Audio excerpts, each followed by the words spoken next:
Awesome. Girl, back in the house. What's up? Ellie My day Hiller. one, check-in, honest reaction, all the Yeah. things. First of all, thanks for doing this. We know you're super busy. You got a lot going on this weekend and just love to be able to put you in that space to talk about how you're feeling and what it's like. So No, this is cool. It's nice to debrief. I mean, that's what we do with our coaches. It's an actual part of the process. It's just verbally, running through what went well and what didn't. So it's always helpful. I like it, and it's fun to hang out with y'all. Hey, aw. us too. Hey, let me do this real quick before you get into it because I know it's going to be super funny and super fun. Yeah. But how was check-in? Like check-in was yesterday, right? Yes, check-in was yesterday. It was awesome. I know I've only been to 2 semifinals. Actually, no, I've been to 3, but it was the best by far. I kind of had a low expectation for the Northern Spirit stuff, but I love their stuff. Like it's really That because that girl, like that would be my question, girl. Tell us the tea, tell us the real. How is the workout gear? Because usually they're not great. I'll be straight up with y'all. And I mean, their stuff is awesome. It's thick, so it's durable. Like you've seen the shirts, right? Like they look like scuba outfits. Yeah. But like none of the material that they gave us for the girls was like that. I really like it. I almost wore it today and I was like, wait, let's not be that new girl that like puts on the stuff for the first event. So it'll probably come out later. I was gonna say maybe tomorrow. yeah. But it's like honestly, check-in is like a family reunion because you stay connected with all these people through Instagram. Like I have friends that are coaches from other camps, and then obviously like athletes that I've competed with, and then check-in is so much fun because you just get to like hang out and talk and catch up with everyone. There's no pressure yet, and so, we didn't compete that day. So we just chilled and talked to a bunch of people and it was so much fun. So were you nervous? Was hubby nervous? Hold on 1 sec. I got to address the crowd. Omar, what's up, my guy? Thank you. Yeah, kind of say hey. Sorry, this is my husband. Oh, that's the What's hubby. up? You're the one I want to talk to. How do you do this? Hey, you can get his unfiltered opinion. Anytime, because I do too. As the spouse, I always like to ask, like, how do you do it being the spouse of the one that's in the limelight? So yes, please, we would love to have you have a huge conversation about that. It's so much fun. It is a joy. It's so much fun. We'll call you in later, maybe. Kenneth, what's up? I'm so glad that you're here. Sorry, extra slot, dude. What's up, my man? And then Vindicate, hey nerd, what's good? Hey. Thank you for the shirts, bro. Yeah, love Appreciate you. Love him always. He's awesome. He is so cool. Yeah, he's been very good to us. All right, so check-in day. Yeah. Are you nervous? Is hubby nervous? Are you starting to kind of feel like, holy shit, it's getting real? Yeah, I'll be honest. I was really nervous this morning. At check-in, I wasn't nervous because you still have another sleep. And if you get nervous that early, you're just going to be dealing with a bunch of other issues because you're not going to sleep well. So I didn't let myself think about it too much on check-in day, but this morning I was struggling. I was really nervous. And then also it hits you, like you walk into check-in and it's one thing to look at the leaderboard to see who you're competing against. And then it's another thing to like walk into check-in and see them because it becomes really real. And I just like kept being surprised by all of the people I saw, like, wait, they're competing here. I didn't see them on the leaderboard. So it was honestly like really eye-opening how stacked this region is. Like there are so many good athletes here. So when many, they're all walking around you and you're like passing all these names, right? What does that do to your headspace? yeah. Is that crazy? When you see Claire Toomey pass by or Brooke Wells pass by or all these names we've always heard of, does that play with your head a little bit too? Yeah. Tia's small. She's not intimidating. Yes. I'm joking. She's massive. No. I literally walked by. I was like, what? But yeah, no, I mean, like in the warm-up area this morning, it's just like I'm warming up next to Matt Frazier sitting on a rower. Tia's in the corner stretching. Brooke was in my heat, and so she's like warming up right next to me. And I'm not one, I don't like fangirl, but like you look around and you have to respect it. You have to appreciate, like they're the greatest, some of the greatest in our sport. Savage. Yeah, I love it when she talks like Yeah, that. She is small. Y'all are gonna clip that, no context.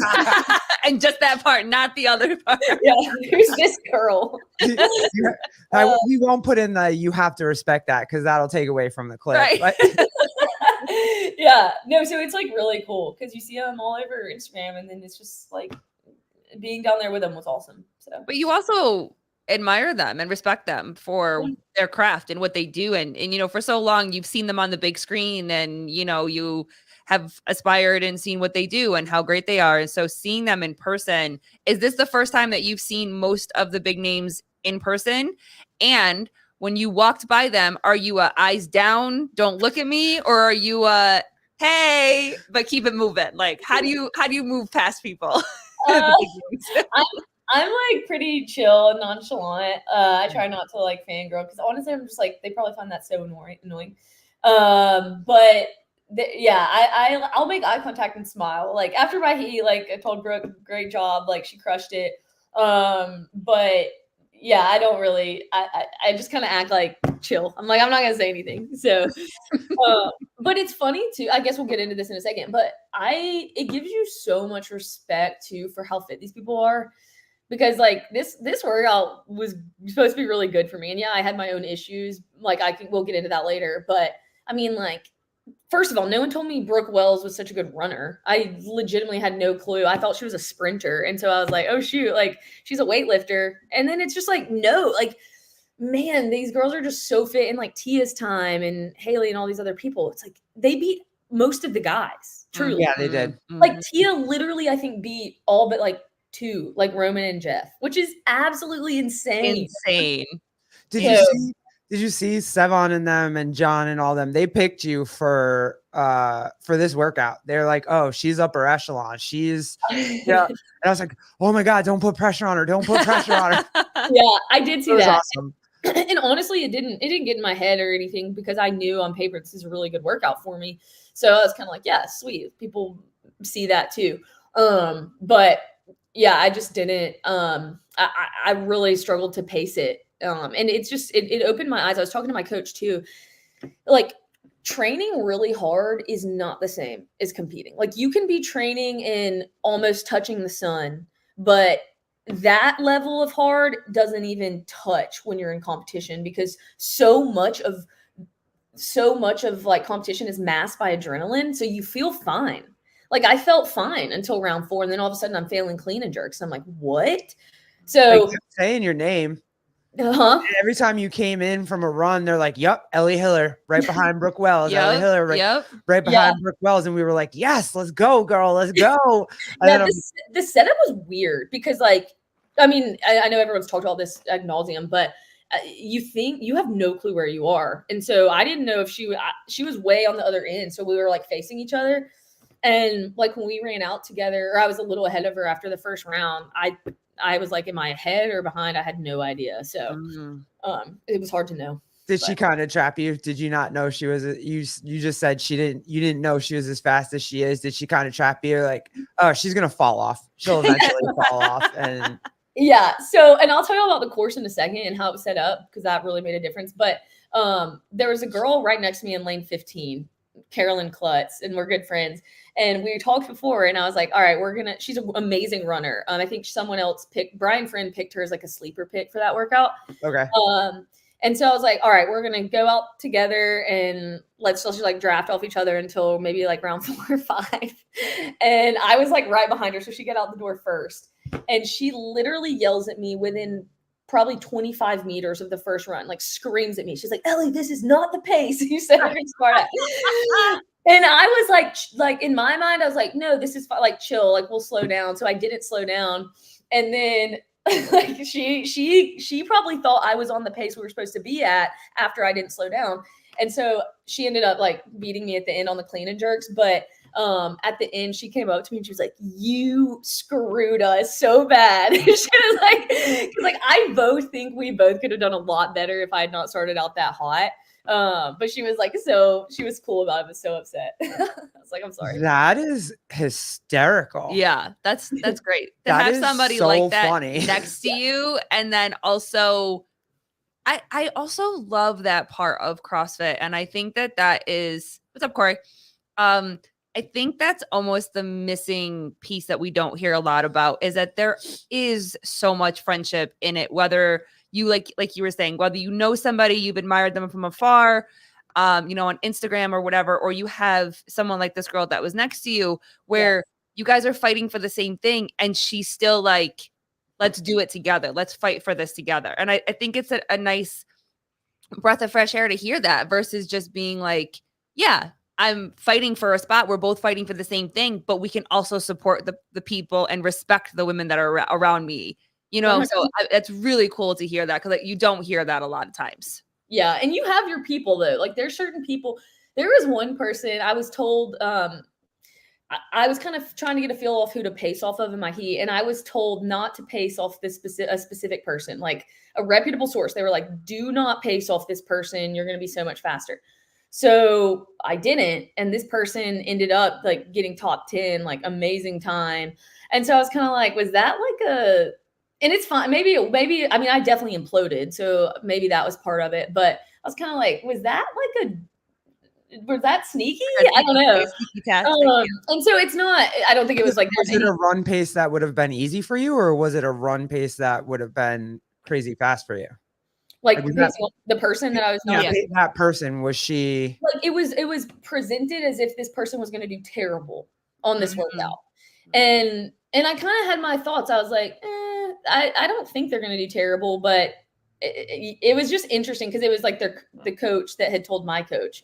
And there was no ill intent, but it was just interesting because this person like passed me on round 4 and I was like, what? I was so confused. So I'm really happy they did well, but it was just, so there is like, you find the people that you can trust. Cause like you have to, if you're going to draft off someone or help each other, you have to like you can't screw the other person over. And that wasn't my intent, even though I screwed over. I was about to say, you just said you set the wrong pace. Yeah. But like truly, and I'll get into this in a second, but like I was going to go off my heart rate. I wore a heart rate strap and I was like, okay, can't go over. If I start getting over 165, I'm at threshold and I need to pull back. My max heart rate in that workout was 170, which is like nothing for me. Like all of my training times, all of my training runs, I would get into like 180, 185. And like, that was really pushing it. That was hard. But that was a muscular endurance test for me. It was not aerobic. So like, I'm running like, oh shoot, my heart rate's fine. I'm okay. Like this is mental, just keep pushing. And so that's why I started out like I did too. Cause my heart rate was 150. I was like, I still have 10 beats per minute to go. So it was really interesting. It was not like training. So, but now I'll talk about the course in a second, but y'all will think this is funny. Andrew DM'd me. Here's Andrew Hiller. He responded to my story and he was like, homie, you dead or what? And I was like, yeah, he said it in the, would you respond to him? And I was just like, I literally imploded. And then he asked me what happened. And he's like, and I basically just told him like, thought I was fine because my heart rate, my legs just started failing. I started failing jerks. And he was like, dude, I saw that. How do you feel now?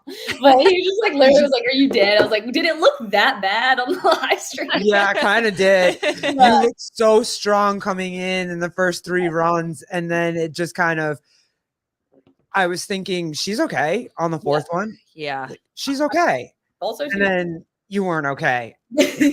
You weren't okay at all. It was your from the view, it was your right arm. Yeah. That gave, but I also was watching how much wider your feet were getting. So I was like, oh, this is like, I don't want to squat them. I shouldn't have to squat them, but my legs are getting pretty wide. So I'm trying to get beneath, like underneath it as far as you could without having to squat it. So that's when I personally was like, oh shit, I think something's wrong. Yeah. And then when you went back out, you got it, got it back together and then went out for your last run. And then, whatever the last run was or whatever. But I want to kind of go like round by round. Can we do that? Like, well, tell us the course first. I can tell you really want to tell us the course. So tell us the course first. Yeah. So it was, so, okay, your barbell, and then you run out about, it was not even 50 meters. You're running out, and it was this loading dock. So trucks come down and they'll offload stuff through the bay doors. But it is a immediate incline, not even 50 meters after the barbell, pretty straight up. And I counted it yesterday. It was about 50 strides for me. less for taller girls, but it coming off the barbell where your heart rate is just jacked and then having to run up an immediate incline made the workout totally different, because a lot of people that, you know, did training for this probably trained like you recover right after the barbell, you just kind of stride it out a little bit, but then you're hit with this hill. And so it was rough, but then the rest of the course was fine. It's pretty much a downhill. But one other thing about the course that was hilarious, we ran through like the vendors area, so it was pretty cool because there were a ton of people out there. But about like probably 400 meters in, they have all these food trucks lined up, and she would be fine with me telling this, so I'm gonna tell it. But like it was a taco stand, and there was like something else I didn't know, but it smelled like straight up beef and cheese. And so we're getting like, everyone wants to throw up at this point. We feel like literally my body has never shut down so bad in a workout. And on like round 4, we're passing this taco truck and everyone has food. It's just like, oh, it smells terrible. And Ashley Wodsney told me in the cool down after, she was like, yeah, I threw up like on round 4, like just in the middle of the race. I was like, oh, no. And so she's so cool though. Like she does not care, but I was like, wait, you threw up and still finished as well as you did? Like, did you have to like stop and just like bend over, or did you throw up when you're running? Like, I don't know. Did she have to stop and unload a truck at some point? Is that what happened to you? What happened to you? Honestly, probably. But yeah, no, it was. So when she told me that, I was like, that's savage. Like, you just kept going. That's amazing. Just kept it going. What is that? Puke and rally? Yeah, puke and rally. Yeah, puke and rally. Puke and rally. And oh, but yeah, that was rough having to smell that food. Yeah. So what happens? What round 1? You come in. You come in from the run. Round 1, you're right behind Brooke Wells. Feel good. Yeah, you're looking good. All of the commentators are saying your name. Ellie Hiller, lane 14. Yeah, we're good. How are we feeling? Feeling good? Round 1 felt great. I was honestly thinking just like stay behind Brooke. I didn't want to get in front of Brooke. I just wanted to stay close to her because I knew she was going to do great on the barbell and I would have an advantage. She got to the barbell first, but then even if I was like 3 or 2 clean and jerks behind her, I would still be out well before her. So I was like, just stay behind her. Round 1, I think I actually came in first. Yeah. Because I was out first. So I was like in front of her, and then we went out at like the same time. I was probably a few feet ahead of her. And then I remember she passed me and she sprinted up the hill. Like she was sprinting. So it was like really impressive. And I was like, okay, maybe don't stay with Brooke. But yeah, and then okay. No, we're just we're laughing. Like, okay, don't stay with Brooke. Don't stay with Brooke. That's good idea. Yep. Change it. Fair. So she started getting progressively faster each round, which was really impressive.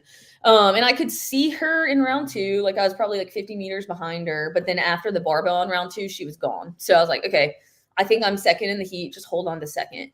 Because I knew I'd beat some girls in the second heat, but not a lot. So I was like, I need to at least secure top 20.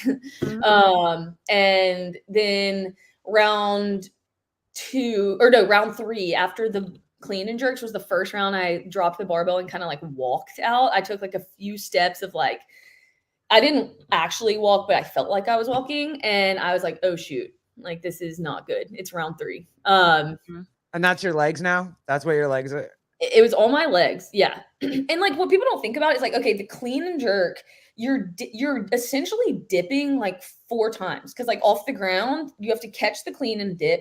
Then you're standing up and dipping again before the jerk. And then on the jerk, you're catching and dipping. So it was surprising. It was like 4 reps of like dipping under the barbell in 1 rep. And I think it just really smoked my legs. So after round 3, I was like, shoot, it's not my heart rate, but my legs are blowing up. And I think that one round, like going up the steep hill, there's a corner and you have to cut this hairpin turn. And I think I like took one more step of like walking on that hairpin turn. I was like, oh shoot. So you would think I throttled back, but I didn't. And that was the first problem. But then like I was still, I think probably like second or third. And then on round 4 was when I remember one girl passed me.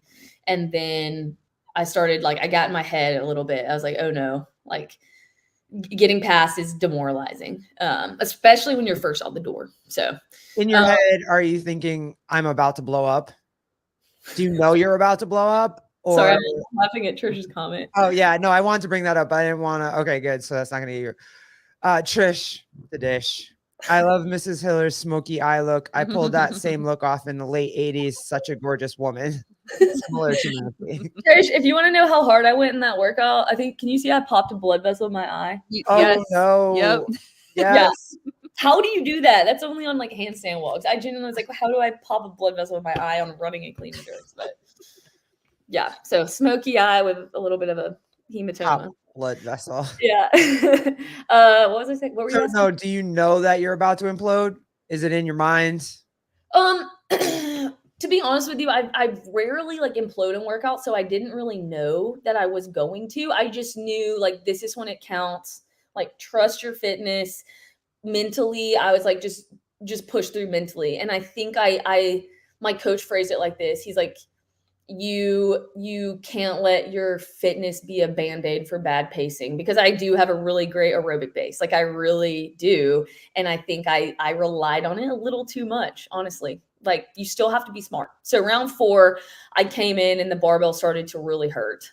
And so on round 5, going out the door, like I knew like if I didn't keep up the pace, people were going to start passing me. But honestly, I think I held the 3rd position maybe until I was got in, but then the barbells where I started failing. And I think I failed 3 jerks on the last round. And so my coach told me my splits were like 43 seconds for clean and jerks for the first round, and then like 50 seconds for the others. And then my last round 5, was 1:50 of clean and jerks. So it's just kind of like, hold that thought. Yeah, we're gonna. Mr. Jethro is here. Hello, sir. How are you? Sir. What's up? Can he hear us? What's up, everyone? Does How he you know doing? Oh, there we go. Oh, what's going on? How are you? I can hear you. We're just Great. How are you? we're just catching up on her Good. event. Good. You saw it? Did you get to see it, I've or been were you listening, working all guys. day? I'm taking it all in. I did get to see Awesome. both. Obviously, this is what we do. We watch and we work at the same time. So, Ellie, congratulations. Great job today. Oh, thank you. Thank you. We're just rehashing it. So Great job. Trish had a question. We can't not ask. Trish. yeah, I was reading that. Yeah. Does she think that a 25-pound barbell was the right weight for women, given that men did 185? You've touched on this before. That's the really big question that people are talking about a lot. So would love to hear that from Elle, and then Jet, from a coach's perspective, would love to hear, your kind of feedback on that. So Elle, did you feel like 125 was great, or did you feel like it was like significantly less than like the 185 that they're talking about for the men? Yeah, you can argue both sides because Tia's time was so fast, relative to the guys, but it's also Tia.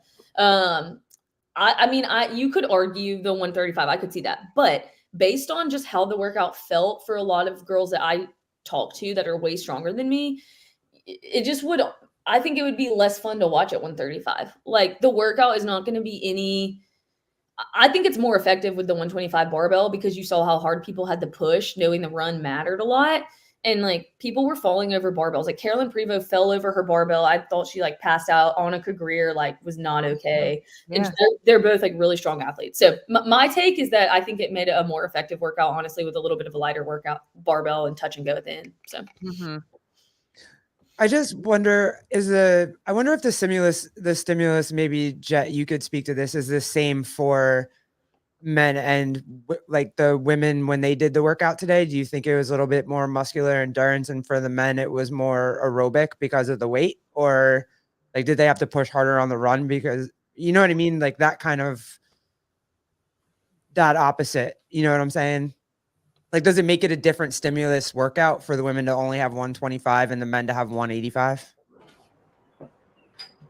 Sorry, he can't hear me. Can you hear me? Frozen? No, he's not frozen. I just don't know if he muted himself or he can't hear me now. Oh, we're kind of okay. No, I can hear you. You were cutting in and out a little bit. Oh, sorry. I just meant if people think the barbell should be, yeah, I can hear you now. There's a little bit of a delay for you. That's all. If people think the barbell should be 135 for the women? If it is 135, then does that make it the same stimulus as the men at 185? Well, compared to the women's and the men's heat, I think a lot more women did go touch and go, which made it more exciting at the end. So if you want to look at it that way in terms of an entertainment perspective, yeah, the touch and goes at the end is going to make it more entertaining for everyone. But the stimulus definitely was a big difference. And Adrian and Tasha were talking about it. They were saying how, is that the right weight, 125, or is 135 more suitable? And as we've seen in the progression of the CrossFit games and in the gyms themselves, I think the ladies are kind of going a little bit higher, faster. And you can see it with the old workouts that are being retested. The women are getting better gymnastics wise. The women are getting better weightlifting wise. So I think between the last year or two, I think we're really realizing that there is a difference between the women's weights from 2007, 2008, in the beginning of the CrossFit Games. And now I think maybe there might be a little bit of an adjustment.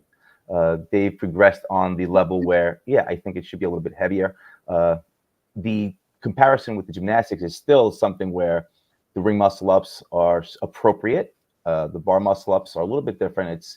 The women and the men are pretty equal with that. But in terms of weight and barbell cycling, yeah, I think the women's might be a little bit heavier. They've gotten that progression down a lot better. And I will say, that's a great point, Jethro. I will say one thing. When you look at the weekend as a whole, the cumulative volume, the girls are doing all the same, muscle up reps, the same legless rope climb reps, the same calories on the Echo bike for one of the workouts. So I think when you look at it holistically, the lighter barbell, even though you could argue both ways, it makes a little bit more sense just because technically in most competitions, girls do less legless rope climbs, girls do less ring muscle ups relative to the guys. So that's one way that you could kind of argue it evens out in the end. Oh yeah, shoot. Didn't even think about that, especially the legless rope climb one. Like that workout's longer than it is for guys. I don't know. But how close were you to throwing up? Because we saw you miss those last ones, and then did you just fall out and pass out on the floor and that was it? It was over. So this has never happened to me before, but like my eyes started rolling back in my head. Like I've never had that happen before, but I genuinely couldn't see straight. And it was really weird. Like I was like, shoot, am I about to pass out? I don't know if I'm on the verge, but y'all probably experienced this before, but like running, it really like messed my stomach up on the run. Like I didn't feel like I was going to throw up, but like it was just like a sloshy feeling. So it was like kind of, that was also getting in my head a little bit too, but I never felt like I was going to throw up. But about 2 hours after the workout, I was not okay. Like this is the first time I've been able to like eat anything. So yeah, but I think everyone's kind of in the same boat. You said you got Fran cough and everything, and yeah, you got Fran cough. I'm like, what? That was an aerobic, like a long workout. How do you get Fran cough from that? And it wasn't that hot. Like it was pretty cloudy, and we were running through an awning. So like through Vendor Village, there was a big awning, and there was only a little section where we were, out with no covering over us. So it wasn't really heat. I think people just really pushed. So do you feel like that it was more of a shock that you were affected by the run as much as you were? Mm-hmm. Yeah, it totally took me off guard. Like I was 2 minutes slower than in training, and it wasn't a legit 800 meters. It was pretty close. By the time you ran on the box, it was very close. Like it was basically 800. Yeah. But I added like 2 minutes to my training times, and it's really hilly in Alabama, so I ran a lot of hills. So it was kind of just like, it took me off guard, but that's competition, like you don't know how hard you're going to push and how your body's going to respond. So, yeah, definitely didn't meet my expectations there, but that's part of competition. And I'm going to kind of use it as fire for tomorrow. So how do you keep moving through when you start so well and then you start to feel like everything is breaking down? Like you were saying, you kind of were looking around and you're like, what the fuck is going on? You're not sure what's happening. And then you're, back in the stadium and people are finishing and you're still going. Like, how do you just kind of stay in your lane and not pay so much attention as to what's going on around you? For me, I just always think about how bad it looks when you're someone who like looks like you're quitting because you're doing bad. Like that just to me is so much more embarrassing than actually like imploding and pulling a Taylor self on the burpee box jump workout, which I definitely did today. Like I hit Taylor self level of fatigue. But like people respected him because he kept going, you know, and like he just gave all he had until he literally couldn't jump on a box anymore. And like for me, I'm like, it's pretty obvious that like I'm failing, not because the barbell's too heavy, but because I'm just at complete red line. And I'm like, I'm not gonna let it get in my head that all these people are ahead of me. Like I just am at least gonna, it's already like, to me, it was a little embarrassing, but I'm like, I'm just going to give it all I have and show people that like, this is literally all I have. And so that's kind of where my head gets at. But yeah, when people started passing me originally, I was like getting in my head a little bit, but you have to shut those thoughts out really fast, because if not, like you'll slow down because of a mental thing, as opposed to your body slowing down, which is a double whammy.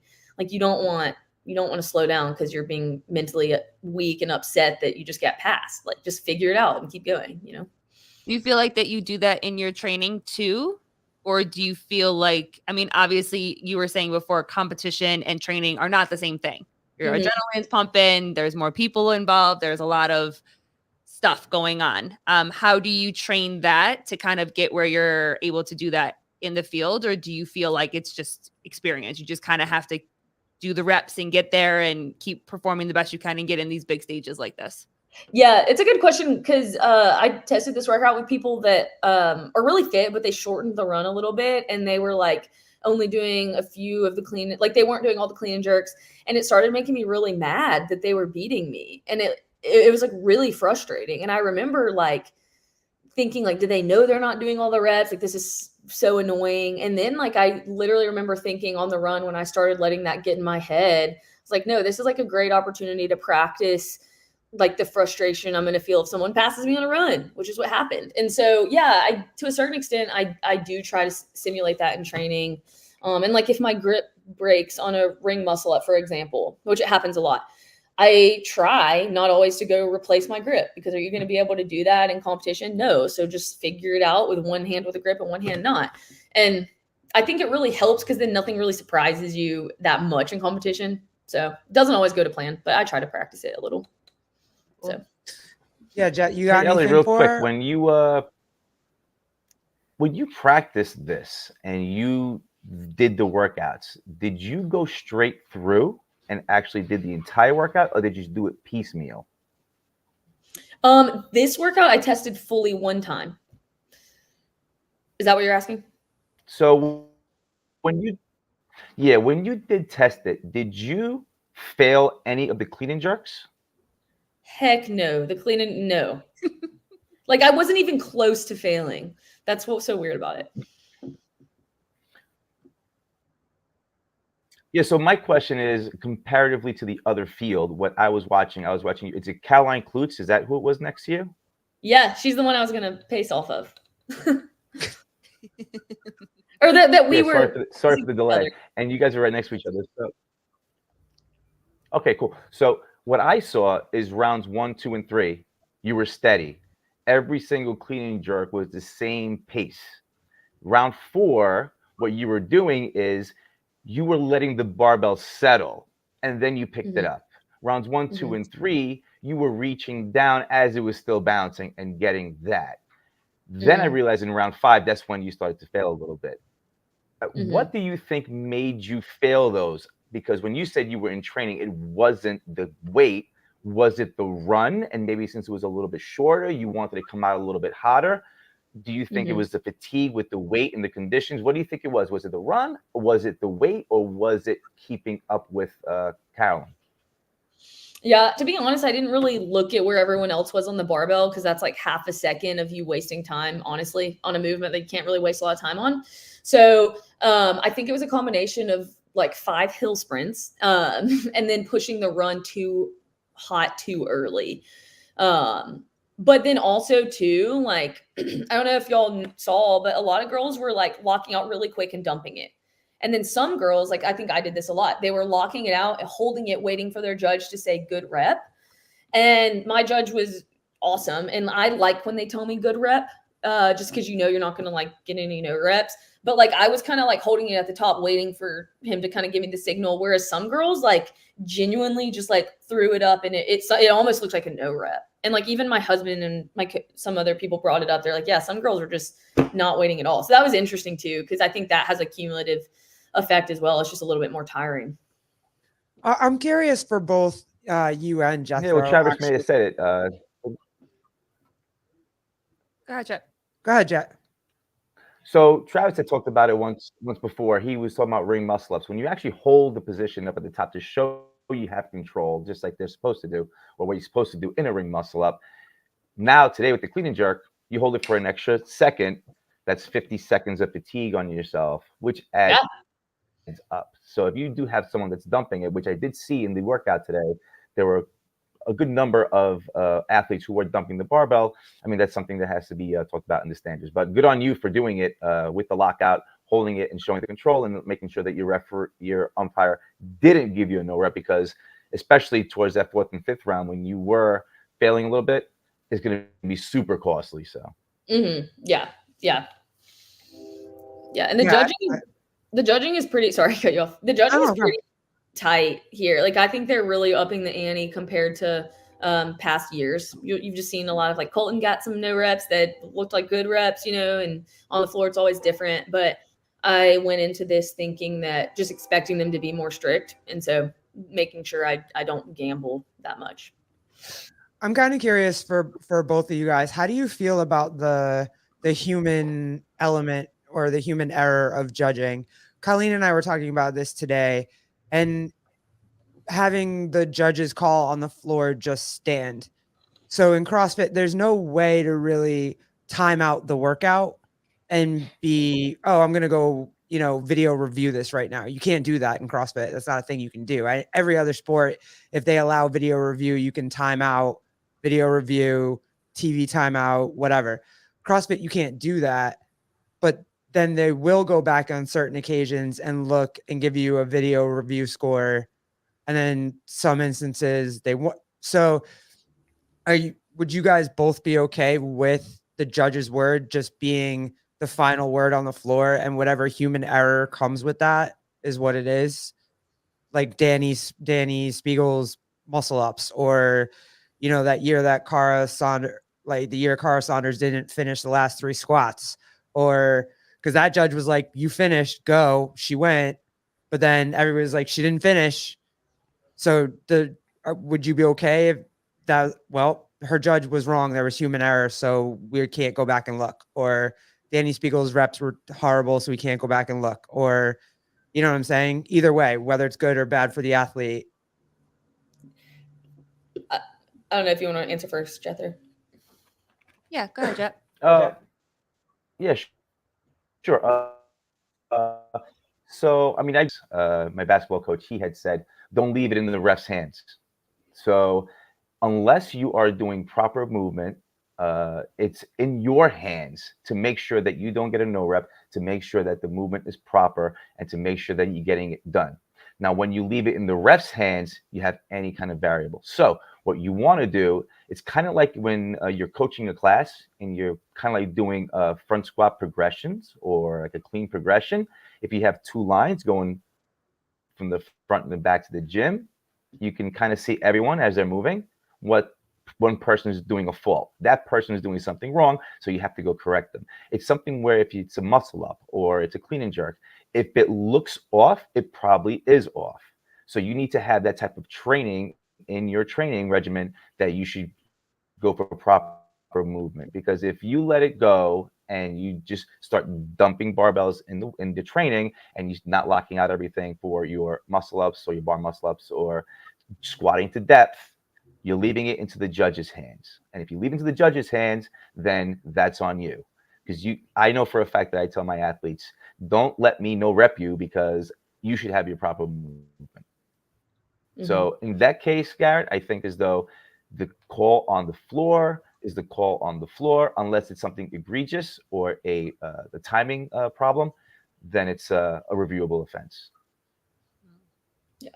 And it's kind of like weighing the risk. For example, Colton was on the line in that last event, right? So like he can either go in saying, all right, I'm going to like risk not pausing at the top of the ring muscle up for a second every rep.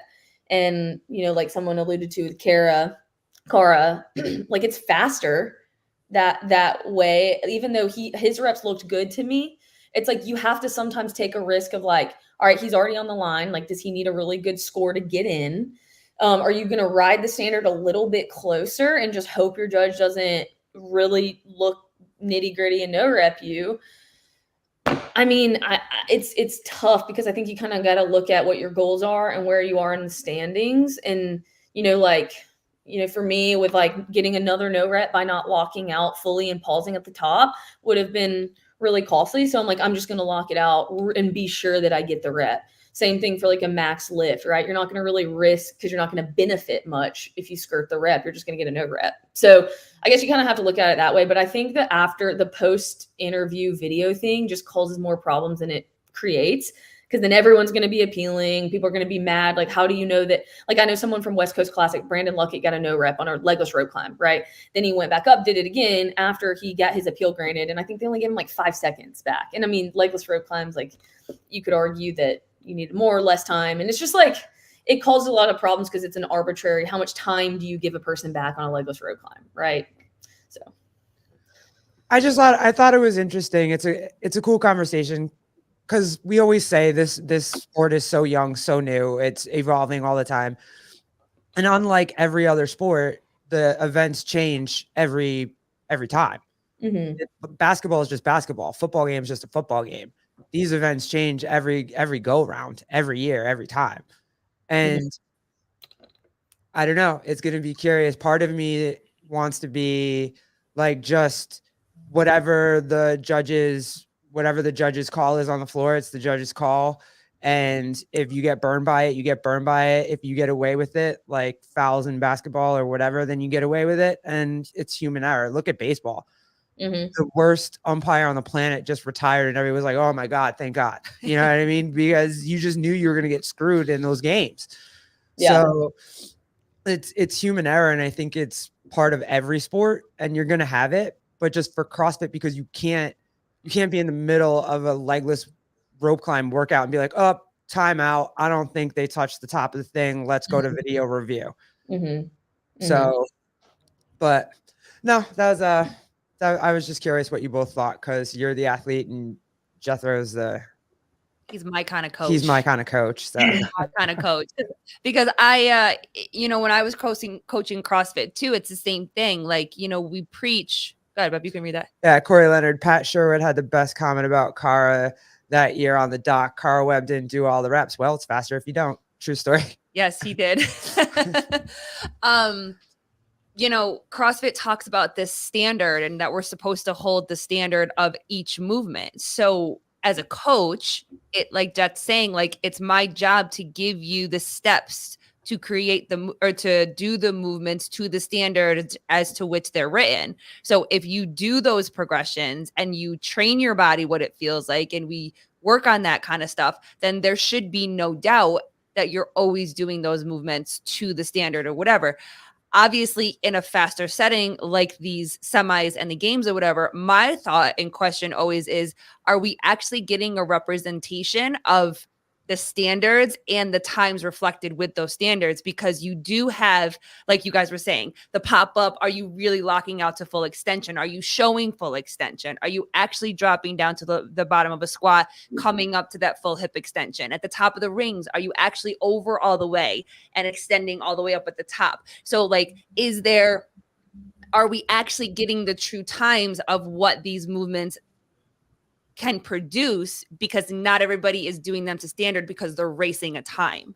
So I'm with Jet on that. Like, leave no doubt, you know, get your shit together, make sure your standards are to the best of your ability. If you have, because we also have heard stories where there are certain judges that judge very, very tough. Like, you look at them and you're like, okay, I'm missing something. But I think it calls into a question too. And, you know, I would love both of your thoughts on this too. Ellie, you're on the floor with a judge. That judge is right there and they're able to see you in that real time. We're seeing it from camera angles. We're seeing it from a wide view. You have one camera that's here, one camera that's here.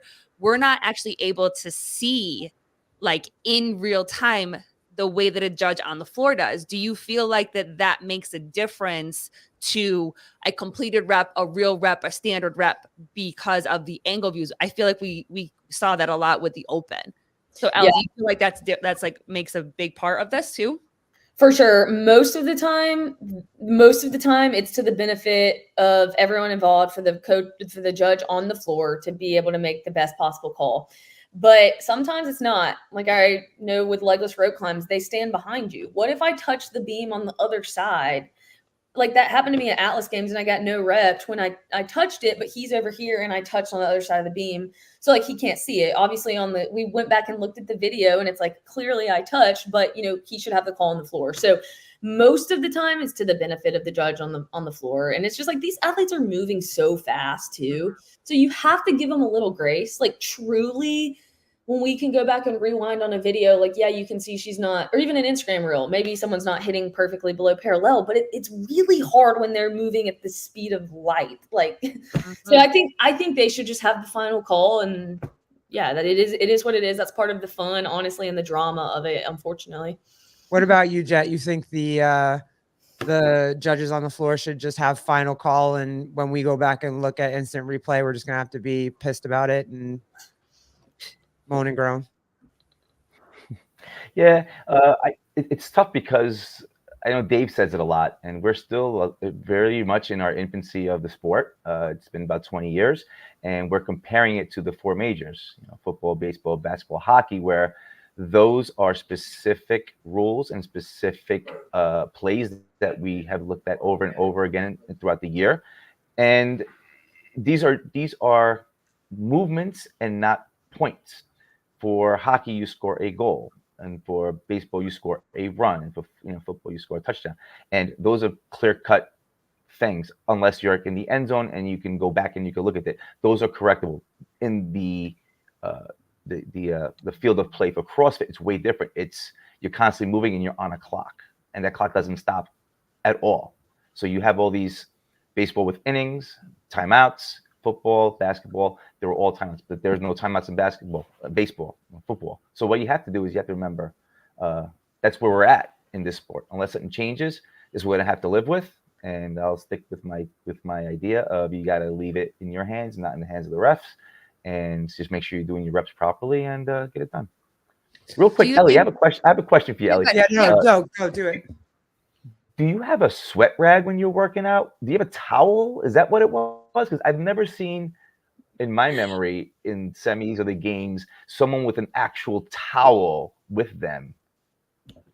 Yeah, I had it was a washcloth from my Airbnb. In training, I ran with a towel because I'm in Alabama. It's super hot and humid here. But I knew I didn't want to use chalk. Like I had some chalk in my sports bra, but honestly, like you're sweating so much that the chalk doesn't really work because it's like in your sports bra and you're sweating. So it almost like doesn't even work. So I carried that thinking I would use it on the run because I did in training, but I didn't even use it. And I was just kind of like, that was just honestly just looked weird. I don't know why I did it, but it's kind of mentally, it's nice to have it. So I was waiting to see when you were going to use it, and I didn't see you use it. And I was like, is it like just like a muscle memory thing? Like I have my towel, I can use it, or am I using it? Did she use it on the run? I was like, I didn't see her use it, so I don't know what it's for. So I had to ask her what it was on the podcast. Well, and if you use it when you're running, it's really hard to put it back where it was. And so I was like, is it worth it? Probably not. But towards the end, I really wanted chalk, but you just don't have time. Like you just can't chalk in that workout, or you're getting killed by everyone else. Who's there just in case? We're not going to keep you too much longer, but so Jet, do you have anything else? Do you have get out? Don't let us over talk you. I'm so sorry. I know my place. I'm gonna sit here and be quiet. Just ask her. Y'all are good. All the questions you want to ask her. I'm not in a rush. Y'all are good. No. Well, how do you? How's the rest of from what your training has brought you and what it looks like for the rest of the weekend? How's it look this weekend? Are you excited? Are you nervous about a particular workout? I mean, you've had a little time to take a look at these. So what's the best thing coming up for you? But I'm not going to talk about what's the worst thing coming up for you, obviously. Yeah. Knowing what I know now with how my body feels, Tomorrow's going to be really interesting for people. I think in training, testing workout 2 and 3, everyone probably is a little beat up, obviously, from training, but it's going to be a lot worse tomorrow based on just how my legs feel right now. And I mean, I know I'll be recovered and I'm going to be fine, but like, I think I just have to, I'm really excited for event 2 and event 3. Those are workouts I really like, but especially with how my pacing went in event 1 and then just knowing how my body feels, I just am going into tomorrow with a little bit of a different approach than I think I would have before, before event 1 and looking at the competition as a whole. I'm like, I'm going to attack workout 2 and 3 and take some risks. I took a risk in event 1 and I learned from it, and that's good. But I want to see what can happen on event 2 and 3 if I really push it, but also like try to have a finishing kick. So I think it changes my approach a little bit, but I'm still very excited for workout 2 and 3. So, and I think, but also too, people think event 3 is like really heavy upper body because it's legless rope climbs. It's a very lower body intense workout, with the echo, and the box jump overs really blow up your quads too. So most of the people I've talked to, the legless rope climbs are actually not the hardest part of that workout. It's really not a pulling workout. So you have 2 back-to-back leg heavy workouts, or 3 back-to-back. Hey, did you know you were going to take a chance on this first event, or did you get baited into that? I feel like you got baited into taking a chance on this first workout. You're like, oh shit, I took a chance and now I'm here now. Here we go. I'm here. Yeah, I definitely let myself get a little bit swayed from my original plan because I knew that I would be hanging on for dear life if I pushed the pace like I did, but I just was like, oh, my fitness is going to carry me. I'll be fine. But yeah, I know it was also in the back of my head, like I needed to do really well on that to balance out, the heavy event, which I know is not going to go awesome. So I definitely was like, this is where I want to take a risk, and I didn't like bomb it. I just didn't do good from what like I could. Your own personal standards. Yeah. And that's okay. But I'm going to be smart tomorrow and like see where that puts me. So. Yeah. Trish, you'll do great. Thanks, Trish. Whenever she says that, people always do great. Believe it. Corey, we win and we learn and then we blow up. It's cool. Was it? He was the one that said something about like go out hot, die, leave a pretty corpse. That was awesome. Yeah, it's such a cool. Like I will say too, like I remember someone told me before I went out, like very few people get the opportunity to like feel what it feels like to like really reach your limits. And as frustrating as it is in competition when like points matter, it's cool to be able to say like I've literally pushed myself to a point like where my body is saying no, like because I knew like I overrode my central governor because like I pushed past mentally knowing like now I'm actually like because our mind tells us to stop before our body does, and I pushed past that mental part, and then my body was legit, you can't keep going. So like it was cool to know that like I can push to that point mentally, but yeah, so Madeline Adams, go Ellie. She's always a big fan of yours. She's always in here. Thank you for hopping on. So before you go, what's the rest of tonight look like for recovery? And then what does the morning look like? Do you have a routine? Oh yeah, here you go. Trish. Oh, there you go. Yeah, Trish. Does she think she'll have any trouble recovering since she pushed so? Yeah, are you gonna be able to sleep, dude? 2 hours ago, Trish, I would have said, yeah, I'm gonna have trouble, but now I'm good. I'll be fine. I'm gonna go to bed at like pretty early because we have to be at a briefing at 7 a.m. and I don't go until like 10 or 11, I think. And so all the briefings start at 7. So yeah, I think this is the only time I take something to help me sleep is competitions, just because if I didn't tonight, I would not sleep at all. Mm-hmm. So I'm going to take like a Unisom. It's like just a sleeping tablet. But what were you saying before that? No, I was just saying, what does, before we let you go, what does recovery look like for the rest of tonight? And then what does, the morning look like for you? You said briefing, and then what does it look like, just mentally preparing for, event number 2? Yeah. Had a call with my coach. So we've already gone over that, just kind of changing the strategy a little bit for tomorrow. And I'm going to, I was supposed to eat beef and rice, and then the taco truck with the beef and cheese. Like, I literally can't think of beef right now. So Sean went and got chicken. So I'm going to try to eat something. That's honestly the hardest part. And then we'll probably, I'll probably for the next hour just kind of like review the game plan for tomorrow, and then try not to think about CrossFit that much more tonight, or else, it just kind of becomes all consuming. So I'll wake up and hit it hard tomorrow. So. Yes, you will. Yes, you will. And we'll be rooting for you, girl. Jet, you got any last questions to get in before we let her go do Ellie things? No, we just wish her a lot of luck. There's been a lot of talk behind Ellie, especially on the podcast with Sevon and the crew. So we're really rooting for you, and you gave us an exciting workout one, and hopefully the rest of the weekend goes well for you. And we'll see how it goes. Good luck. Yeah, you really did make it exciting for us, girl. I was yelling at the TV. I was yelling. Oh, do you guys want to touch on this real quick before y'all go? Were you yelling at the TV for Taylor? Because you guys were in the same lane. You worked out of the same lane. Yep. Yeah, because we finished the exact same in quarterfinals. But I talked to him a little bit after once he finished. And I was standing next to JR when he was going. And I was not surprised that he won. That's a great event for him, and he paced it really well. But he won his heat. And I talked to him after the ice bath, and I was like, why weren't you wearing the Trump hat? And he was like, my mom made me take it off. I was like, you really would have made a statement there.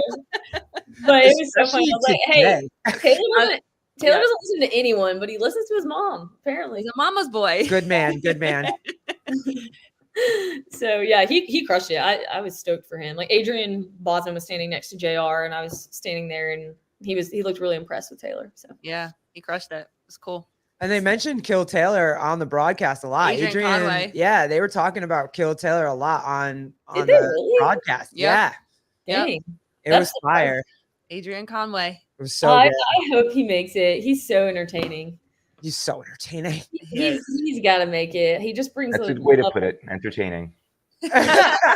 Yeah. Sometimes, I've been seeing a lot of comments on Savant's podcast. Some people were kind of against him being on it, but I think it just with his comments about West Coast Classic. But I mean, everyone knows he's not actually trying to offend people. He's just straight up, and it's he can take it the exact same way he gives it. So I'm kind of all right. Mm-hmm. Jethro's a dad, so every once in a while he's got to be like, "Hey, boy, calm down a little bit." Yeah. No, I feel that. Yeah. Dad and a cop, so yeah. That's both ways. I got you. Conway mentioned, or Corey Leonard. Thanks, dude. Appreciate you.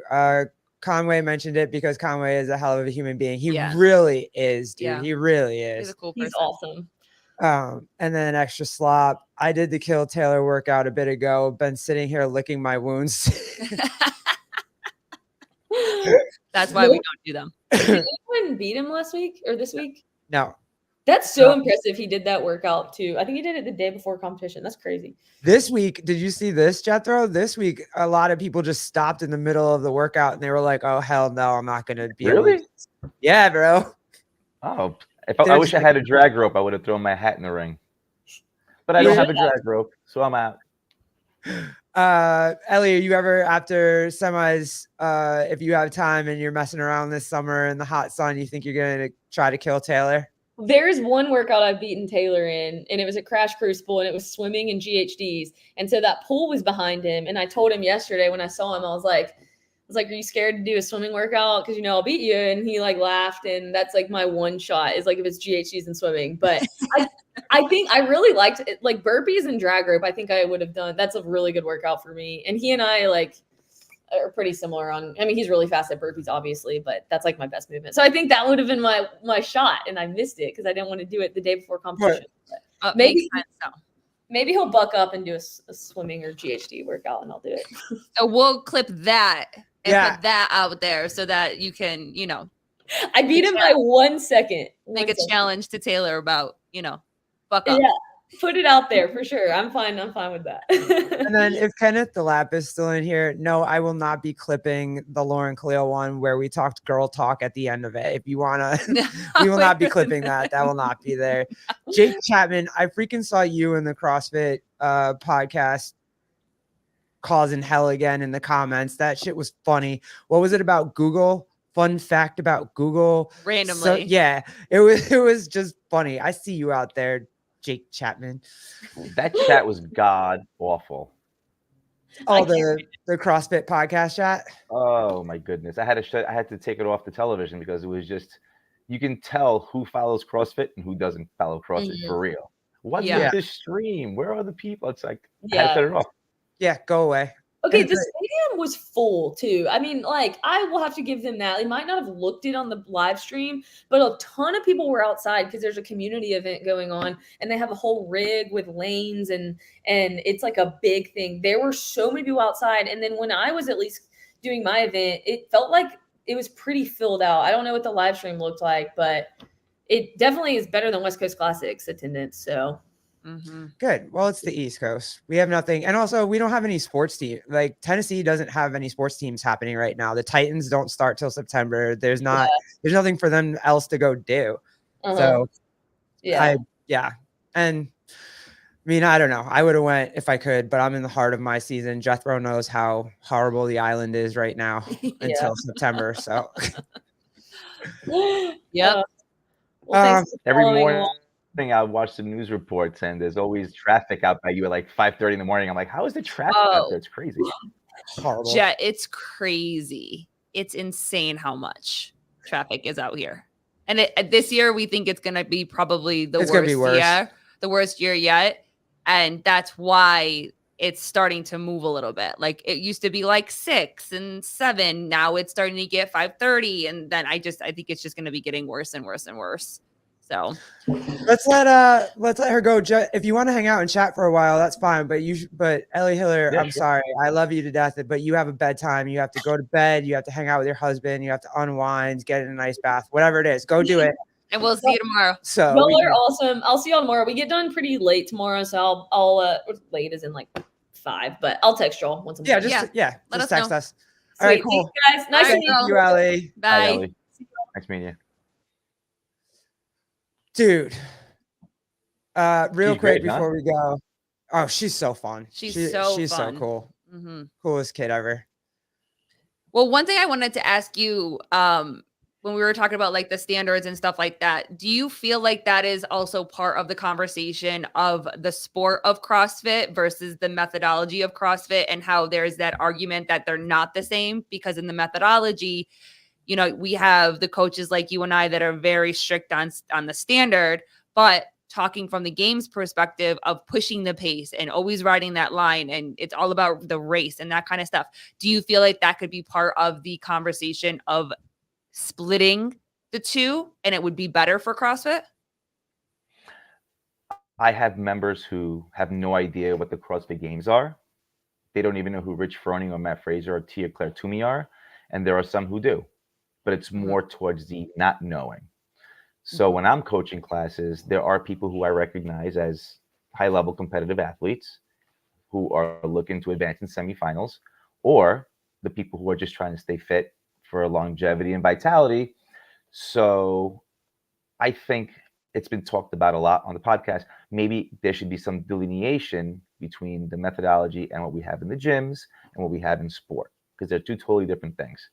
And with Don talking about perhaps selling the company, there's going to be a lot of talk of like what's going to be happening with the CrossFit brand, the CrossFit name. Where are they going to go? Are they going to go the route of a franchise? And like even Sevan was talking about, you could sell it to the UFC and have CrossFit as the training manual for fighting, using that as a conditioning cardio piece with weightlifting, along with the striking and the jiu-jitsu and all that other stuff. So I think there's going to be, in the next years, going to be a big change, if that's what they're looking to do, in terms of sport, in terms of the affiliates, because I'm affiliate through and through. And I've said it before, I'd rather have 10 people who lost 100 pounds in my gym than one games athlete. and I'll For stick by that. I'll stick by that 100%. And you guys have been to my gym, Yeah. and I think Yes. I say we as a group, we do a pretty good job of having people coming in and just trying to stay healthy and be happy, and that's what we're trying to do instead of trying to go to train for something that's really not going to happen. Listen, CrossFit Games athletes are 1% of the 1%, maybe even less. And I've seen CrossFit Games athletes and how they train. It's a completely different animal. And people like to think they're coming in and be like, well, I'm going to go to the games. Well, chances are you're definitely not. Yeah. Same thing. And Gary, the AAU circuit with basketball, and everyone thinks their kid's going to be the next LeBron James or Sue Bird. Yep. That's not happening. I'm sorry. Nope. That's not you. Yeah. Mhm. I like this. Well, I got a couple. Coach Sir, hold on. Oh my God, I was getting into your Instagram because I love your Instagram. Thanks. There, Coach Sir Moose. There are two distinct populations: the general population striving to reach fitness, end of the continuum, and then there's the games population. Both started at learning to move properly. Mhm. And Coach Sir knows because we follow each other on Instagram. He does right by his members and what he's doing with his training. He knows the difference, and he knows what the people are needing in life and what people want to do for sport. And he definitely does a good job of that. Yeah. Jakey boy.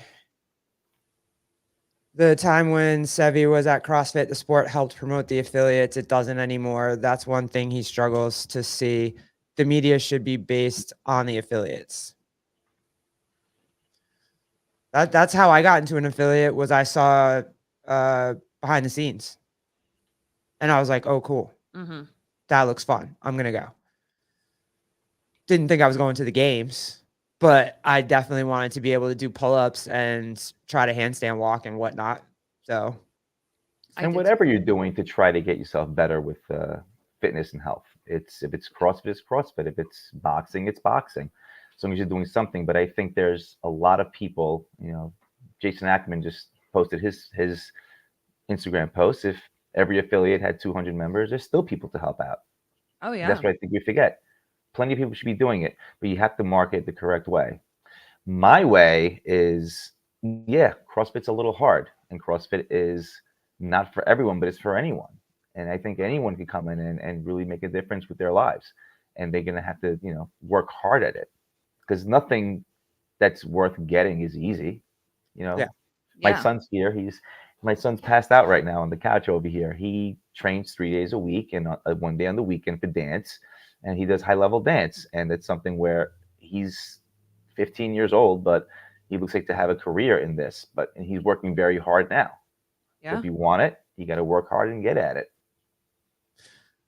But I think that's the message, though. I think that, what is it? It's not. What did you say? It's not for everybody. It's for anybody, not for everybody. Yeah. And because it's hard, and that's the bigger message, is that when things get hard, it's easier to quit than it is to push through, but it sets you up for life, because life's not easy.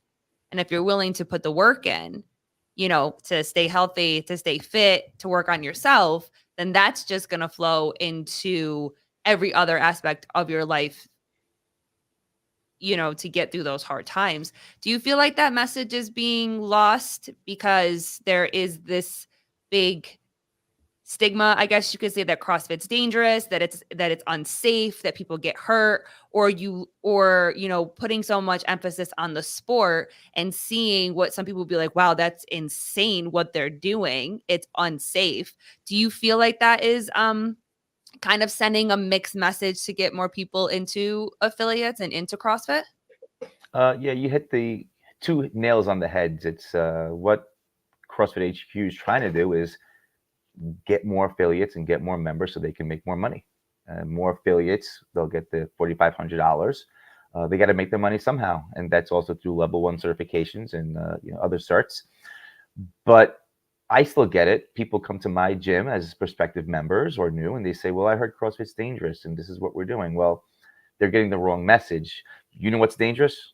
Sitting on the couch, watching television, eating ice cream, and not moving. And that's what I tell everyone. You have to be able to get up off the couch and get off the carbs and make sure that you come into the gym and be consistent. Gotta be consistent. Andrew just since we're doing the Hiller Fit programming, Andrew has been programming 3-mile runs. And people are like, 3-mile runs? Yeah. Crazy. But guess what? We're having members consistently come out for 3-mile runs. People that you would never think do 3-mile runs, and they're crushing it. I had a member today, Brian. He started doing CrossFit again. A little out of shape, but he's been coming consistently. We did a 3-mile run 2 weeks ago. We did it today. He cut 5 minutes off of his time. Wow. In 2 weeks. That's fire. Wow. Incredible. He's realizing something must have clicked in those 2 weeks and said, this is what I got to do. And he did it. A 5-minute difference in a 3-mile run. So again, what is HQ trying to do? Are you just trying to get members? Are you trying to get affiliates? Or are you really trying to save lives like Coach Greg was doing when he first started this movement? And we'll say, I know they're talking about methodology, but okay, let's call it a movement. And that's where we're at, the crossroads. Yeah. I think people that go through some adversity together, even if the adversity is just not just, but CrossFit adversity, right? You go through some sort of adversity together, you bond together, you help each other get through it. I think that's such a good thing, but so many people can't just the minute that it gets hard, I don't want to do it anymore. Instead of just, and I think it's easier in a CrossFit affiliate to get over the hump of going through some adversity because you have all these people, you're seeing them do it too. They're cheering you on too, that sort of thing. That's what I loved about it. Yeah. It's accountability. Well, you got to remember, it also comes down to the coaching. You have to make sure that the coaches are aware of what's going on and the intensity that you're providing for them, making sure you're scaling appropriately, because you're going to have that person come in a couple of times. And if you're going to hit that anvil really, really hard over their head, they're not going to want to come back. So you give them the dose, the CrossFit dose, the proper dose of running. I had the 3-mile run today, and I had somebody for their second class. Am I going to make them do a 3-mile run? Absolutely not, because they would never come back again. Well, if they're running 3 miles every day, this ain't for me. So what did we do? He did a mile run, took a little break, had a little chat. You know what? Do that second mile at about a 60% of what you did in the first one. And guess what? He's already signed up for tomorrow. So that's awesome. That's what it is. It's a testimony to you. This is Jake Chapman in CrossFit's fun fact. Yeah. When he goes into the CrossFit media. Fun fact, the word kilometer translate to down with freedom and was first used by communists in 1951 to undermine the USA and capitalism. So there's your Jake Chapman fun fact for the day. And if you want any more, you can go into CrossFit Podcasts chat and find some more. Thanks, Jake. All right, guys. Coach Moore, last one. Okay, sure. Coaches should be the hardest workers in the room if they're applying the construct. Teach, show, see, cue with presence and correctly. Mm-hmm. I like it.